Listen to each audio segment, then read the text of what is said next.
예, 오늘의 말씀은 크게 네 개의 축으로 우리가 볼 수가 있어요. 시간, 공간, 그리고 소속, 진리. 이 네 가지 축에서 볼 수가 있거든요. 그것은 이제 마지막 축인 진리로 귀결이 됩니다. 그래서 시간적으로는 새벽이 나옵니다. 그리고 공간적으로는 여기 28절에 관정이 나와요. 관정이 나오고, 그리고 또 빌라도 소속으로는 예수님과 빌라도가 대화할 때 세상 나라와 하나님 나라가 구별되어서 나오죠. 내 나라는 이 세상에 속한 것이 아니니라. 이렇게 36절에 나오죠. 이 측면에서 우리가 오늘 말씀을 보면 그 말씀이 해석이 되고 이해가 될 것입니다. 먼저 공간을 우리가 보면, 우리가 공간에서 여기 볼 수 있는 게 좀 특이한 부분이 나옵니다. 28절에 보면 여기서 그들은 이제 유대인을 말하죠. 유대인들, 이제 그 가야바를 비롯한 이제 성전에 속했던 그 성전에 있던 유대 지도자들, 그 유대 지도자들이 더럽힘을 받지 아니하고 유월절 잔치를 먹고자 하여 관정에 들어가지 아니했다라는 말씀이 나옵니다. 더럽힘을 받지 아니하라고. 이게 레위기의 정결 의식과 관련이 있습니다. 이제 유대인들은 특히 이제 유월절에도 그랬고, 부정과 정결을 중요하게 여겼죠.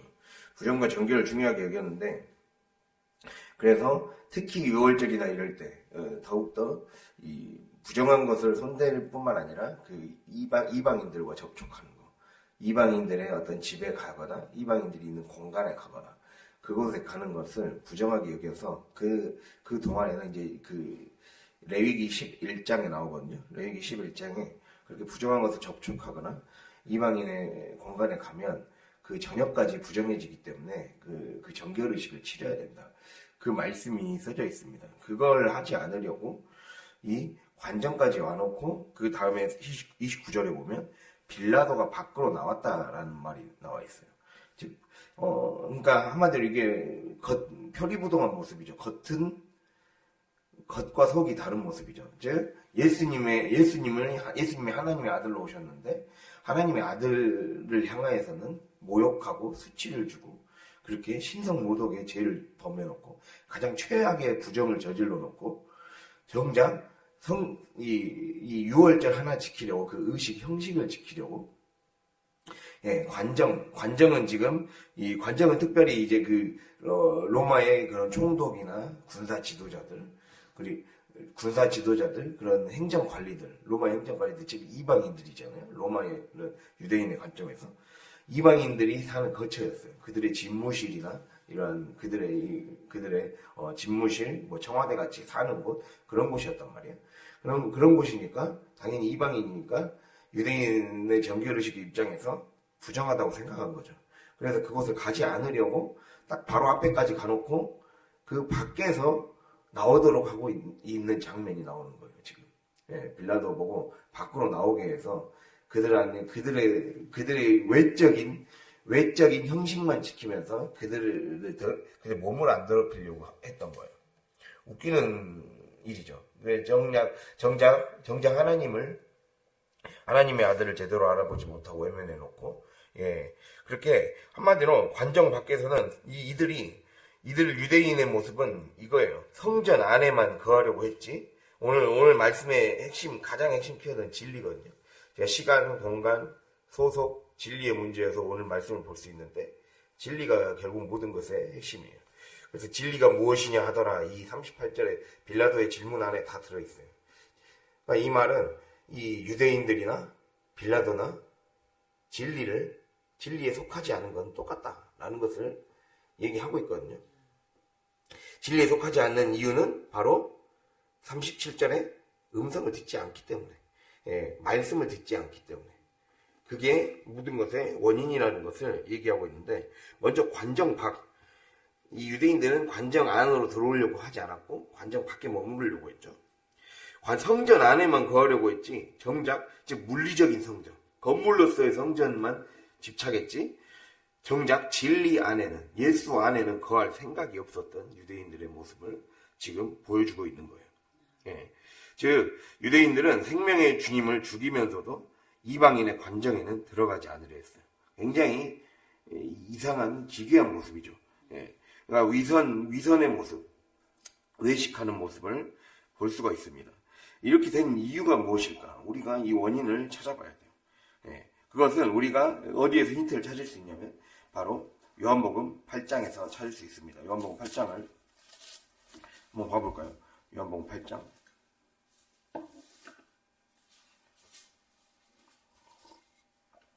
요한복음 8장 33절에서 37절 말씀입니다. 33절에서 37절 159페이지 33절부터 함께 읽도록 하겠습니다. 그들이 대답하되 우리가 아브라함의 자손이라 남의 종이 된 적이 없거늘 어찌하여 우리가 자유롭게 되리라 하느냐. 예수께서 대답하시되 진실로 진실로 너희에게 이르노니 죄를 범하는 자마다 죄의 종이라. 종은 영원히 집에 거하지 못하되 아들은 영원히 거하나니 그러므로 아들이 너희를 자유롭게 하면 너희가 참으로 자유로우리라. 나도 너희가 아브라함의 자손인 줄 아노라. 그러나 내 말이 너희 안에 있을 곳이 없으므로 나를 죽이려 하는도다. 그리고 44절도 읽을까요? 너희는 너희 아비 마귀에게서 났으니 너희 아비의 욕심대로 너희도 행하고자 하느니라. 그는 처음부터 살인한 자여 진리가 그 속에 없으므로 진리에 서지 못하고 거짓을 말할 때마다 제 것으로 말하나니 이는 그가 거짓말쟁이요 거짓의 아비가 되었습니다. 아멘.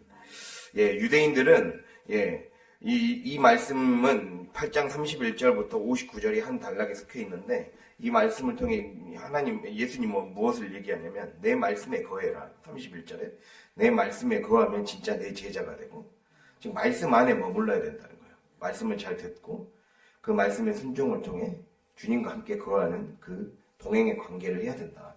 임재를 경험해야 된다. 그 얘기를 하는 거거든요. 그렇게 됐을 때 우리의 삶이 자유가 찾아온다라는 거예요. 그것을 얘기하고 있어요. 그런데 그것에 대해서 33절에 이제 유대인이 답하는 거예요. 우리는 아브라함의 자손입니다. 언제 종이 되었습니까? 우리가 진리가 너희를 자유롭게 하리라는 너희가 진리 안에 거하면 진짜 자유인이 된다는 거거든요. 근데 이 말을 못 알아먹고 유대인들이 우리는 종이 된 적이 없습니다. 왜 우리를 자유인이 아니라고 합니까? 이 말 이렇게 받아들이는 거예요. 우리는 아브라함의 자손이다. 우리는 남의 종이 된 적이 없다. 라고 하는 거죠. 그래서 아브라함의 자손을 얘기하고 있어요. 지금 유대인들은 자신들이 율법과 할례라는 종교적 형식을 소유하고 있기에 아브라함의 자손, 자유인이라고 착각하고 있는 거예요. 근데 예수님은 뭐라고 얘기하죠? 왜 그들이 자유인이 아닌지, 왜 그들이 종인지를 얘기하죠. 죄를 범하는 자마다 죄의 종이라. 우리가 그 첫째 날부터 고난주간에 이 요한복음 말씀을 하면서 죄의 핵심은 뭐라고 했습니까? 하나님의 아들 예수를 믿지 않는 것이 죄라고 했어요. 믿지 않는다는 것은 하나님의 말씀을 듣지 않는 거예요. 하나님의 말씀대로 순종하지 않고 그분의 뜻에 따라 살아가면서, 그래서 그분의 뜻에 따라 순종하고 믿어야 우리가 이 땅에서 가장 중요한 게 영생을 얻는 거죠. 영생. 천국의 삶이 내 삶에 지금 실제가 되는 거예요. 말씀이 실상이 되는 삶이 나에게 실제가 되고 영광을 보게 되는 거죠. 그래서 그 삶을 누리지 못하는 것이, 그 삶을 누리는 것을 거부하는 것이 죄라는 거예요. 그 죄를 지었기 때문에 죄의 종으로 살고 있다는 거예요. 그 죄의 종. 그래서 그들은 혈통적으로는 아브라함의 자손일 수 있어요. 물리적인 혈통적으로는. 그래서 성전에 머물러 있겠죠. 물리적인 성전에. 근데 영적으로는 예수님을 거부했기 때문에, 하나님이 보내신 메시아 그리스도를 거부했기 때문에 바로 죄의 지배 아래 있는 노예 상태, 노예라는 거예요. 죄의 노예. 노예의 본질은 뭡니까? 노예는 여기 우리가 보면은 35절에 종은 영원히 집에 거하지 못한대요. 종은 자기 집이 없죠. 종은 집에 거할 수가 없습니다. 노예는 본질적으로, 이 말은, 집에 거할 수 없다는 말은 우리가 예수님이 앞에서 말했듯이 진리에 거한다 그랬어요. 말씀에 거하는 게 진리에 거하는 거예요. 진리라는 집, 주님이 주시는 영생이라는 집 안에 못 들어가는 상태예요. 예, 죄의 노예, 우리가 죄 안에 머물러 있으면 진리의 집에, 영생의 집에 들어갈 수가 없어요. 예, 그런 상태라는 거죠. 제가 하나님의 말씀을 듣지 않기 때문에, 하나님의 이 말씀의 문자에 집착할지언정, 진짜 문자 안에 들어있는 하나님의 뜻, 하나님이 그 사람이 어떻게 되기를 원하시는지, 우리는 말씀을 글자 공부하려고 하는 게 아니잖아요. 예, 그런 외적인 형식을 지키려고 하는 게 아니라 이거를 말씀하신 하나님의 의도를 깨닫고 그분의 뜻대로 살아감으로써 우리가 이 땅에서 그리고 죽어서도 천국 복음을 내 것으로 누리기 위해, 예, 살기 위해, 살고 살리기 위해 우리가 말씀을 듣고 읽고 알려고 하는 거지.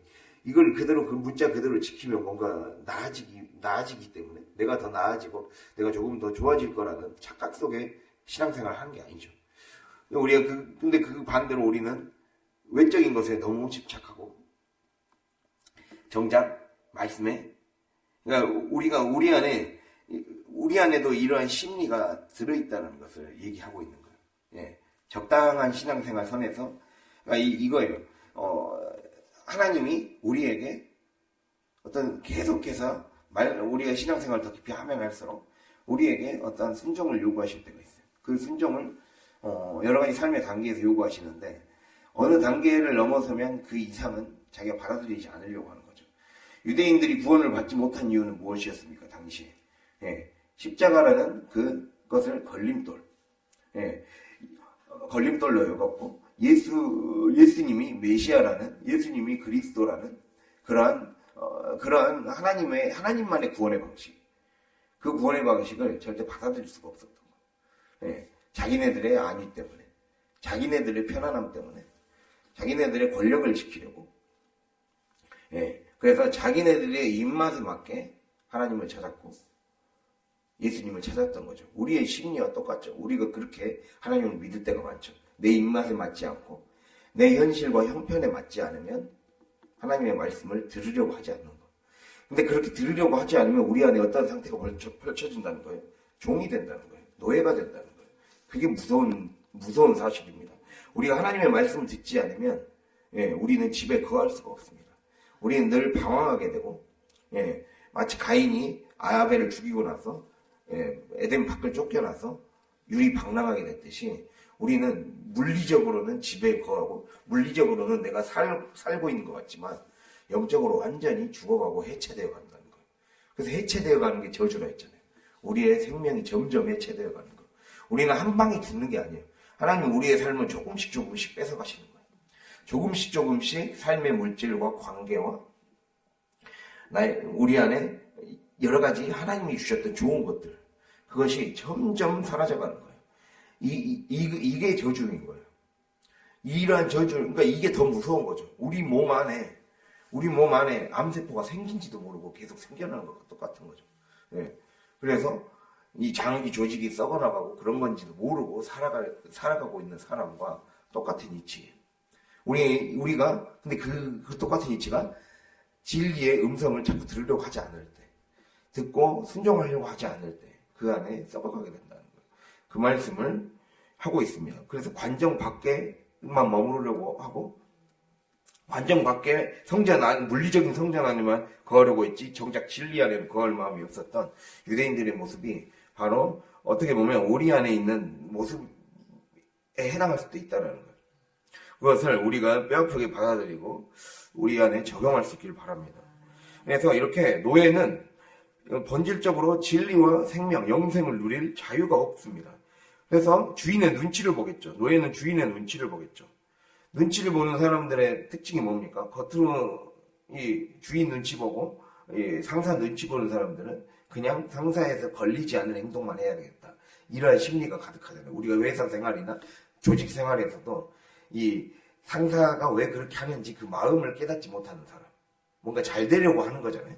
예, 더 성공하는 이 부하가 이 회사 생활에서 성공해서 정말 쓸만한 인재가 되고 회사를 발전시키고 이러한 마음으로 잔소리를 하고 이거 해라 저거 해라 할 수가 있잖아요. 우리가 교회 내에서도 이렇게 순종하라는 게 그 안에 뜻이 있잖아요. 근데 그 뜻을 알아차리지 못한 사람들은 규칙에만 집착하게 되는 거예요. 네, 당연하게 나타나는 현상이에요. 노예도 결국에는 주인의 눈치를 보며 겉으로 드러나는 규율에만 집착하게 되는 거죠. 즉, 진리가 나를 성장시키고, 진리가 나를 영적으로 성장시키고 성숙시키는 것에는 관심이 없고, 그냥 이 순간을 어떻게만 지켜내봐야지. 이거에만 머무는 거예요. 그러니까 우리가 이걸 넘어서야 돼요. 우리가 하나님이 어떤 것을 순종하라고 하실 때, 그냥 순종 자체를 넘어서서, 하나님이 이걸 통해서 나의 어떤 부분을 성장시키려고 하시는 거예요. 나의 어떤 부분을 영적인 성장과 성숙을 통해 이 십자가의 길을 완성하고, 그래서 나와 가정과 주변이 축복의 결과물이 통로가 잘 흘러내릴 수 있는 그런 삶으로 만들어 가고자 하시는 거예요. 그거에 대한 관심을 가지고 그 뜻을 헤아려 보려고 해야 돼요. 하나님 말씀을 했으면 그 말씀의 뜻을 헤아려 보려고 하고, 예수님은 이 말씀을 왜 하셨을까? 하나님은 내 삶에 이러한 사건을 왜 던지셨을까? 자꾸만 생각하고, 그래서 어떤 식으로 순종해야 될까? 그거를 고민을 해야 되죠. 그렇게 해야 우리의 삶이 복받는 사람이 되는 거죠. 진짜 복의 통로가 되고 복받는 사람이 될 수도 있다는 겁니다. 근데 그렇게 하지 않으면 결국에는 거처를 상실하는 사람과 똑같아요. 집을 잃어버린 사람. 그래서 8장 35절에 종은 영원히 집에 거하지 못한다는 거예요. 예. 종은 영원히 집에 거하지 못한다. 그래서 종의 한계죠. 종은 집안에서 주인이 시키는 율법과 규례는 칼같이 지킬 수는 있을 거예요. 그러나 집에 거할 권리가 없는 거예요. 집에 거할 권리를 상속이에요. 상속. 우리가 자녀가 상속을 받을 수 있는 거예요. 종은 상속을 받을 수 없죠. 그러니까 영접하는 자, 곧 그 이름을 믿는 자들에게는 하나님의 자녀가 되는 권세를 준다 했어요. 믿어야, 주님의 마음을 깨닫고 믿고 따라가야 상속을 받는 거예요. 복을 받고 복의 통로가 되는 거예요. 근데 그걸 모르고 그냥 우리가 그 마음을 깨닫지 못하고 이 종교에만 머물러 있으면, 즉 영성이 아닌 종교에만 머물러 있으면 결국에는 우리는 상속을 받을 수가 없는 거예요. 상속권을 누릴 수가 없는 거예요. 예, 그래서 우리가 하나님의 집을, 유대인들의 모습은 겉으로 보이는 물리적인 하나님의 집, 성전을 관리한다고 생각해서 자부심을 가졌지만, 정작 그 성전의 주인이신 아들 예수님께서 오셨을 때 그를 밖으로 내쫓았죠. 그게 바로 유대인들의 모습이라고 할 수가 있어요. 그러니까 우리도 똑같을 수 있어요. 우리가 결국에는 하나님이 우리에게 평소 때 요구하시는 여러 가지 크고 작은 순종들은 성전 관리를 하는 거예요. 근데 그 성전 관리의 목적이 뭡니까? 성전의 진짜 주인이신 예수님을 맞이할 준비를 하라는 거죠. 성전에 오셔서 하나님이 오셔야, 예수님이 오셔야 우리의 삶에 말씀하시고, 그리고 내가 너에게 어떤 복을 주겠다. 그 말씀을 듣고 그걸 바탕으로 하나님의 복이 교회로, 가정으로, 세상으로 흘러갈 수가 있는 거잖아요. 성전으로부터 모든 복이 나오기 때문에. 근데 그 성전에서, 우리 마음의 성전에 일단은 하나님이 자리할 준비를 시키는 거예요. 율법을 지키라는 거는, 하나님이 우리에게 어떤 순종을 요구하는 거는 결국에는 유대인들에게도 마찬가지고 우리에게도 마찬가지고, 하나님이 어떤 순종을 요구했던 거는 성전 관리에서 오실 때 맞을 준비를 하라는 거예요. 군대에 있을 때도 보면 이 사단장이나 군단장 이상급의 그 상관들이 막 순시를 할 거라고 막 할 때가 있어요. 뭐 오늘 갑자기 막 토요일 날 막 자고 싶은데 막 자다가 갑자기 오늘 사단장님 순시하신다고 한다. 그러면은 갑자기 아침부터 쉬고 있는 사람들 다 깨워갖고 막 잡초 뽑기부터 시작해서 막 화장실 청소 막 별거 다 시키는 거예요. 별거 다 시켜서 어떻게 하는지 알아요? 대부분 한 10번 사단장님 분시하신다라고 하면 실제로 오는 거는 한 번 올까 말 거거든요. 한 번에 이럴 때도 있어요. 헬기가 그냥 그 위를 지나갔을 뿐이에요. 근데 그렇게 할 때도 있어요. 그러니까 그만큼 준비하라는 거죠. 언제든지 상관이 올 준비를 해라. 언제든지 상관이 올 준비가 되어 있어야 되고, 언제든지 맞이할 준비를 해야 된다. 우리는 언제든지 언제 주님이 오셔서 우리의 삶에 진짜 실제적인 복이 나에게 쏟아진 물밀듯이 몰려올 날이 언제일지 몰라요. 근데 준비되어 있지 않은 사람들은 기회가 와도 놓치는 거죠. 내가 그 기회를 놓치지 않게 하려면 반드시 그러니까 이해 가셨죠? 하나님이 우리에게 왜 말씀을 지키려고 하시는가? 하나님이 우리에게 왜 어떤 이런 것을 순종해라, 이거를 고쳐라라고 요구하시는가? 성경 관리를 시키는 거예요. 와서 보려고 하니까 누추해서 앉을 자리가 없는 거예요. 네, 더럽고 누추해서 앉을 자리가 없으니까 청소시켜서 그 안에 좀, 왜 네 곳으로 가득 찼는데 내가 어디 앉냐? 라는 거예요. 어지럽혀져 있는 방을 내가 어디 앉아서 얘기를 하겠냐라는 거예요. 우리가 그걸 생각을 해야 돼요. 그것을 볼 때, 주인이 왔는데, 예수님이라는 하나님의 아들이라는 주인이 왔는데, 왕이 왔는데, 유대인이 맞이할 수 없어서 오히려 내쫓고, 오히려 그를 십자가를 못 받고 죽이려고 하는 것. 이것이 우리의 삶에서도 계속 일어나고 있다는 거예요. 내가 순종하지 않고 하나님의 말씀을 거부하는 것은 주인이 오는 걸 거부하는 거예요. 네, 복을 실질적으로 줄 수 있는 권한과 능력과 말 한마디면 모든 병력과 모든 행정력이 움직일 수 있는 대통령 같은 분이 우리의 삶에 오신다라는데 그 준비를 전혀 안 하는 거죠. 그것과 똑같은 거예요. 근데 그 준비는 뭐냐? 믿고 순종하는 거죠. 믿고 순종해서 따르는 거예요. 그것이 돼 있지 않으면 계속해서 종의 상태에 머문다는 거예요.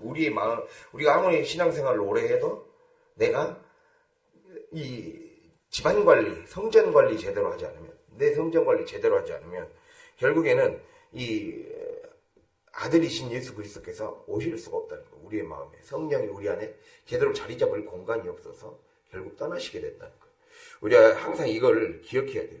그래서 종은 집에 머무를 수가 없구나. 예. 그래서 그러나 아들은 뭡니까? 아들은 35절에 아들은 영원히 거한대요. 왜 김영건 성도님 오셨네? 아들은 영원히 거하나니 이렇게 말씀하죠. 예. 그래서 아들은 율법의 조항 하나하나에 얽매이는 자가 아니라 뭐죠? 아버지와의 친밀한 관계 속에서 자유를 누리는 자예요. 그렇게 율법 조항 가지고 그런 거 생각할 필요가 없죠. 그냥 하나님 아버지와의 관계를 누리며 기쁨과 즐거움 가운데 생명과 진리의 맛을 누리며 살아가죠. 예. 그러니까 우리에게 중요한 건 말씀의 겉순종을 넘어서서 하나님이 주신 말씀의 맛을 알고 그 맛을 하나님과 함께 사람들과 함께 나누고 향유하면서 이게 진짜 즐거움이다. 이게 진짜 기쁨이다. 이게 진짜 천국이다. 이거를 알게 하시려고 우리에게 말씀을 주셨다는 거예요. 그래서 우리가 말씀의 맛을 깊이 빠져들어야 됩니다.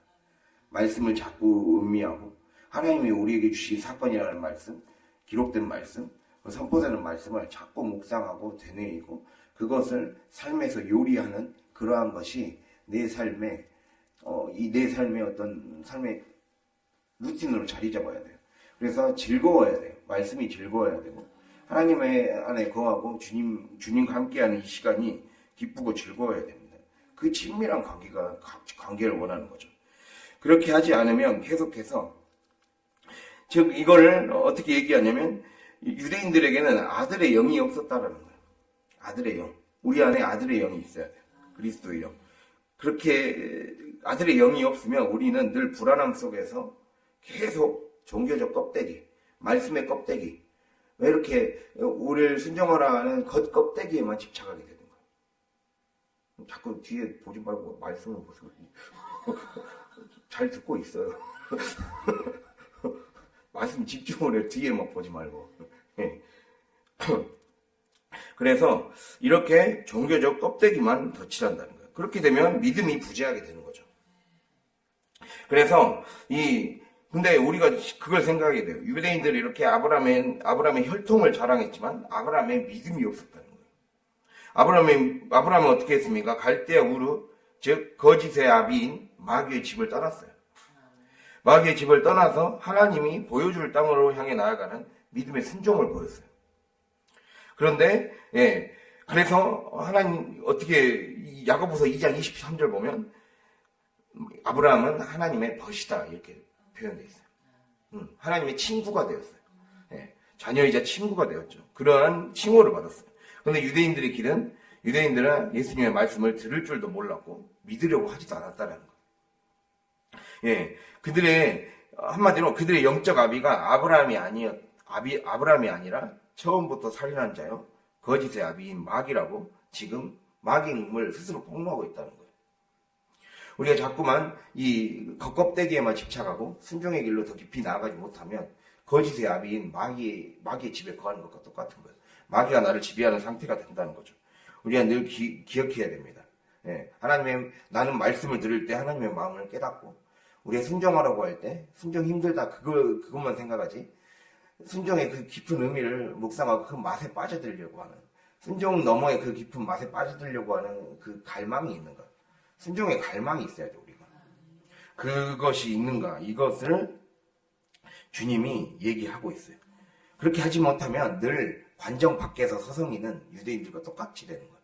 성전 밖에서 우리 교회에 왔는데 우리의 마음은 성전 안에 들어와서 하나님의 말씀을 들어야 살아나는데 정작 몸은 성전에 와 있어 놓고도 진짜 마음은 성전 밖을 서성이는 유대인과 똑같은 자가 된다라는 거예요. 이 영적 노예 상태가 되지 않기를 바랍니다. 우리가 주님 안에 거하고 주님만 말씀 안에 거할 때 우리가 살아날 수 있고 그래서 우리가 그렇게 될 때 진정한 영적인 아브라함의 자손이 될 수 있는 거예요. 마귀의 자식이 아니라 우리가 아브라함의 자손이 돼야 되지 않겠습니까? 그러려면 마귀의 집에서 떠나서 예수님의 집으로 가야 되고 하나님의 집으로 가야 되고 더 나아가서 우리의 마음의 집을 잘 관리해야 되는 거예요.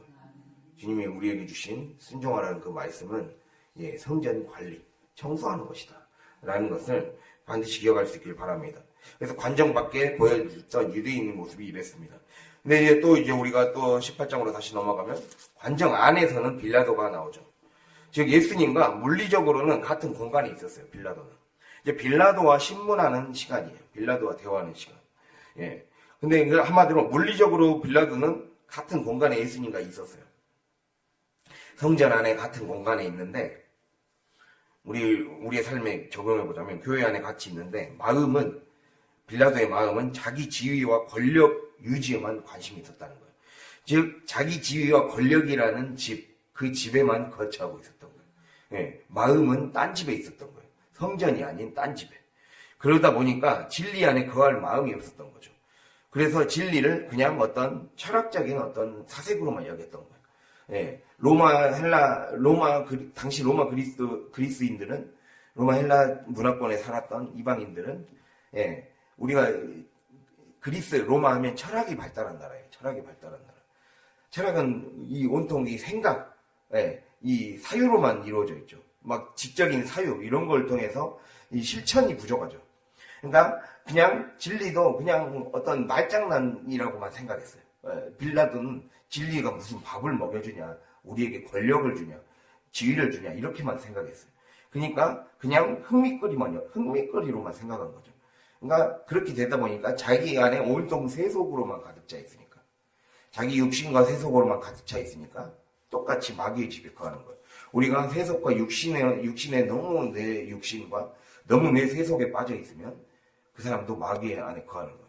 그러니까 우리가 같은 성전 안에 있다고 가정했을 때, 말씀을 듣는다고 가정했을 때 우리 안이 유대인들 같이 하나님이 우리에게 주신 말씀의 순종의 그 깊은 의미를 깨닫지 못하고 아버지의 마음을 깨닫지 못해도 우리가 마귀의 집에 거하게 되는 거고, 세속과 육신에 너무 깊이 찌들어 있어도 마귀의 집에 거하게 되는 거예요.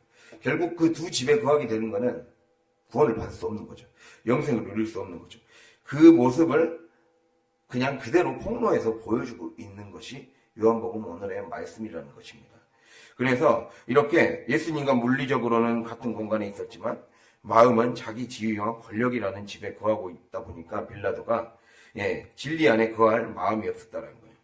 그래서 우리는 그러면 내가 진리의 음성을 외면하는 두 가지 방식이 여기에서 보여지고 있어요. 우리는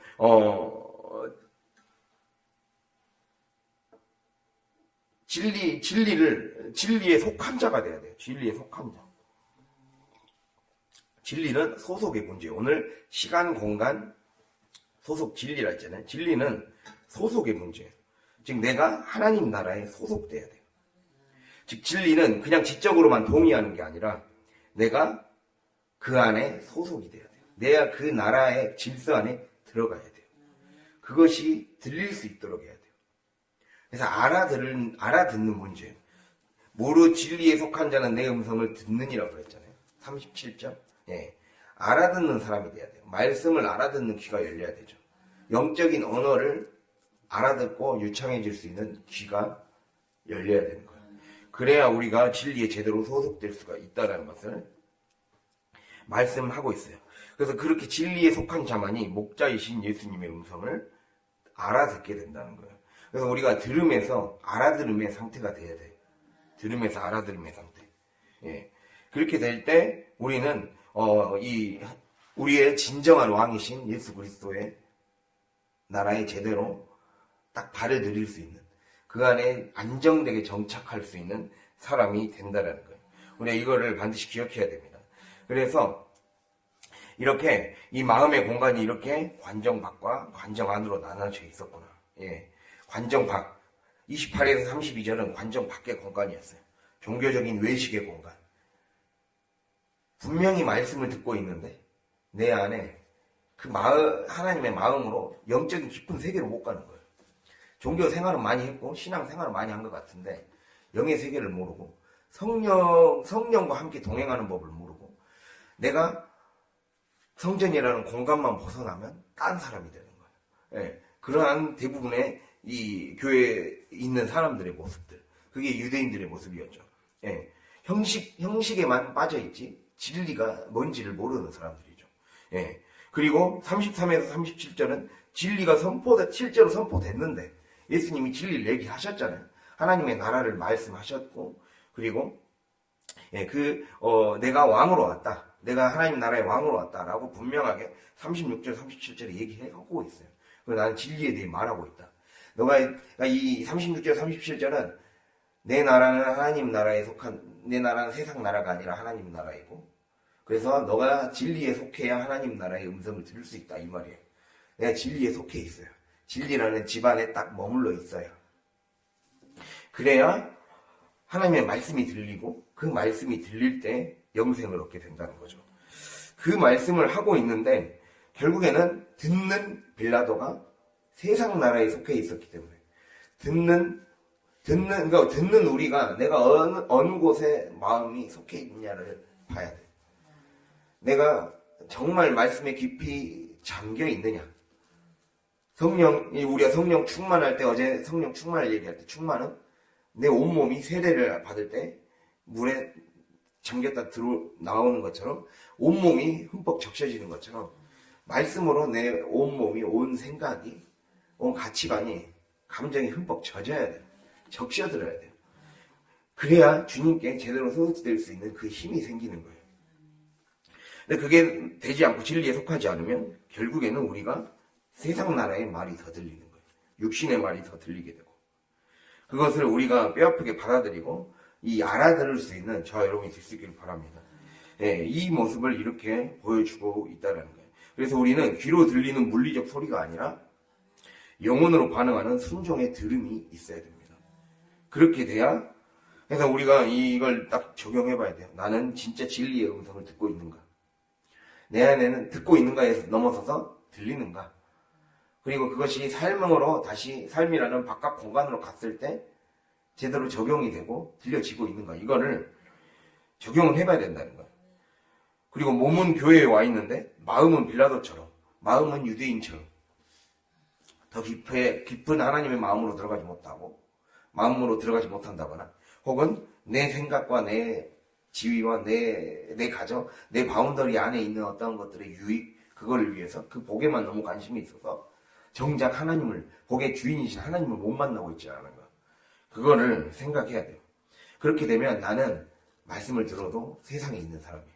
말씀을 들어도 세속에 있는 사람이고 말씀을 들어도 내 육신이라는 감옥에서 못 벗어난 사람이에요. 고향과 친척과 아버지의 집에서 못 떠난 사람이에요. 네, 이걸 계속 얘기하고 있어요. 너희가 진짜 아브라함의 자손이라면, 진짜 아브라함의 자손이 되어서 복의 통로가 되고 싶다면 반드시 고향과 친척과 아버지의 집을 떠나야 된다. 육신의 정욕을 떠나야 되고, 그 육신의 정욕에서 나오는 낡은 악습을 떠나야 되고, 그 악습을 낳게 하는 아버지의 집, 마귀의 집에서 적극적으로 떠나는 그 몸부림이 없으면 늘 진리에 속하지 못하고 거짓이 나를 장악하게 되고, 거짓이 나를 장악하게 되고, 그림자가 나를 장악하게 되고, 허상이 나를 장악하게 돼서 쓸데없는 우상에 빠지게 된다는 거예요. 그것이 나를 살려줄 것이냐 착각하게 된다는 거예요. 우리가 꼭 기억할 수 있길 바랍니다. 그래서 하나님 예수님의 음성이 들릴 수 있는 저와 여러분이 돼야 됩니다. 그리고 그 다음에 우리가 봐야 될 게 시간이라는 축이 있었죠. 마지막으로 아까 이제 소속과 진리에 대해서 계속 얘기하고 있어요. 이제 시간 보면 이 새벽에라는 말이 나옵니다. 28절에 예수를 가야바에게서 관정으로 끌고 갈 때 그 시간은 새벽이었습니다. 새벽. 이 새벽이라는 시간이 굉장히 중요하죠. 27절에 닭이 울더라. 닭이 울었다는 것은 이제 새벽이 왔다라는 거죠. 새벽이 오고, 새벽이 왔다는 것은 곧 새벽 미명을 뚫고 이제 아침 해가 언젠가는 돋아날 것이라는 뜻이 되는 거죠. 우리가 이 요한복음을 이해할 때 가장 중요한 게 요한복음은 빛과 어둠의 대조예요. 즉 빛이신 예수님께서 오실 때 어둠이 떠나가게 된다는 의미거든요. 근데 어둠이 내가 자꾸 어둠에 있기를 고집하면 빛이 와도 그 빛을 거부함으로써 영생을 얻을 수 없다라는 내용이에요. 그렇게 됐을 때 점점 이 말은 새벽이 왔다는 것은 곧 예수 그리스도의 십자가를 통해 구원이 구원의 시간이 시작됐는데도 내가 어둠에 머물러 있고 내가 진리에 속해 있지 않으면 결국에는 아무리 빛이 비춰져도 그 빛으로 나아올 수 없다는 거예요. 그 말씀을 하고 있습니다. 그래서 아침 해가 돋기 전에 가장 칠흑 같은 새벽 미명을 통과하면 우리는 빛의 시간인 아침이 오게 됩니다. 이것이 이 말은 어둠의 권세가 빛에 항복할 빛의 시간, 계시의 시간이 다가오고 있다는 거예요. 지금 이 말씀을 듣는 시간은 우리 안에 어둠에 있던 새벽 미명에 있던 우리의 삶이 다시 빛으로 깨어나게 되고 아침을 맞이하게 된다는 소리예요. 그 아침의 시간이 오기 전에 빛의 시간에 생명을 얻게 되는 자는 진리를 믿는 자. 누가 생명을 얻을 수 있느냐? 진리를 믿어야 된다는 거예요. 그리고 예수님의 음성을 듣는 자가 되어야 된다는 거예요. 들어야 살아납니다. 요한복음 5장 볼까요? 요한복음 5장 24절. 요한복음 5장 25절. 151페이지. 요한복음 5장 25절.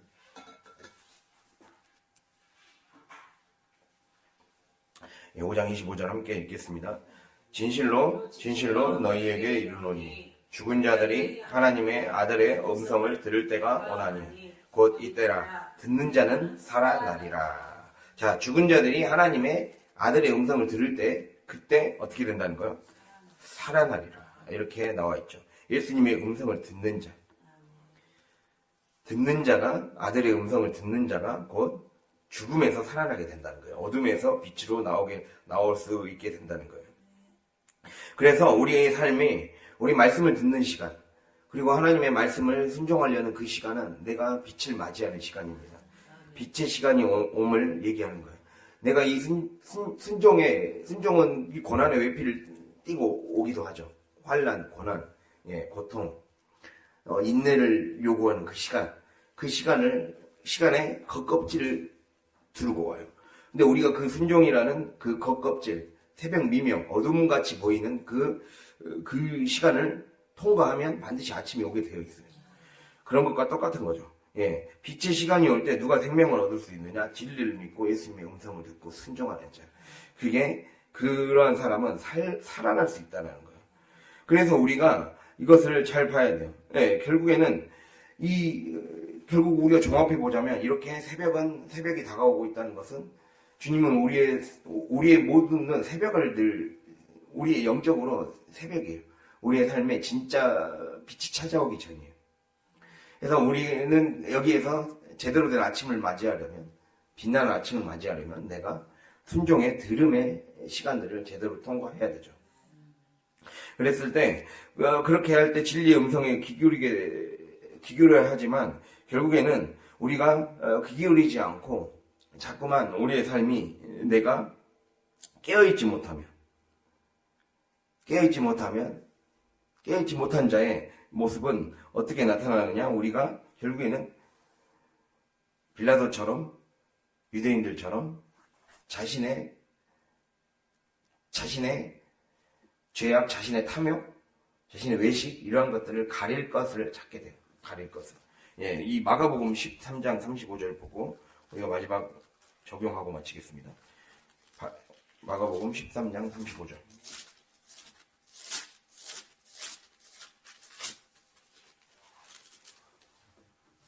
78페이지 마가복음 13장 35절.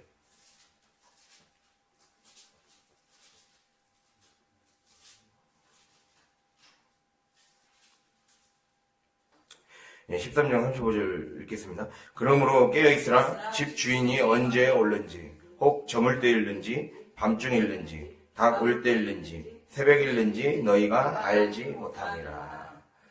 우리가 아까부터 계속 얘기하던 거죠. 우리가 진리 안에 거하고 진리의 말씀을 들어서 순종하는 그 과정을 통해 성전의 관리, 우리의 마음의 성전을 잘 관리해서 깨어서 준비해야 돼요. 예, 언제 올는지 알지 못하기 때문에. 언제 올는지 알지 못해요. 네. 그렇기 때문에 우리는 깨어있으라 라고 했는데, 우리가 이 말씀의 맥락 자체가, 지금 제가 방금 읽은 맥락 자체가 무화과나무를 보면서 이 28절에 나와 있죠. 무화과나무의 비유를 배우라. 가지가 연하여지고 잎사귀를 내면 여름이 가까운 줄 아나니 라고 나와 있어요. 무화과나무 비유. 무화과나무 잎을 보면서 이 계절이 오면 밖에 이 식물도 피고 지고 하듯이 주님의 때가 반드시 올 것임을 알고 깨어 있으라는 거예요. 근데 이 말씀을 알아듣지 못하고, 오늘 말씀은 결국 진리를 알아듣는 문제거든요. 진리를 알아듣고 진리에 소속되는 문제예요. 그 진리를 알아듣지 못한 자들은 무화과나무 잎을 가리게 되는 거예요. 우리가 그 창세기 3장 7절 아담과 하와가 선악과를 따먹었을 때 무화과나무 잎을 엮어 치마로 삼았죠. 옷을 만들었죠. 무화과나무 잎으로.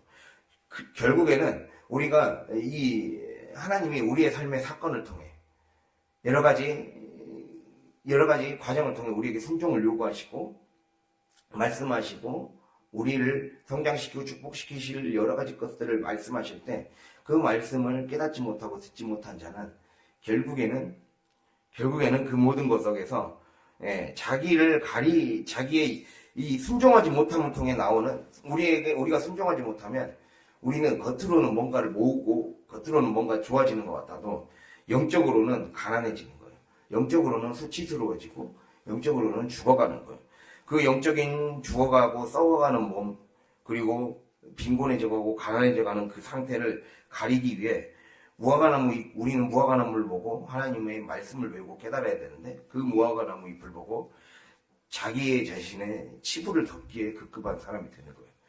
치부를 덮으려고 자기 안에 있는 탐욕, 자기 안에 있는 욕심, 자기 안에 있는 이기심과 자기 안에 있는 그러한 이 헛된 마음을 내려놓지 못해서 무화과나무 잎으로 가리게 되는 거죠.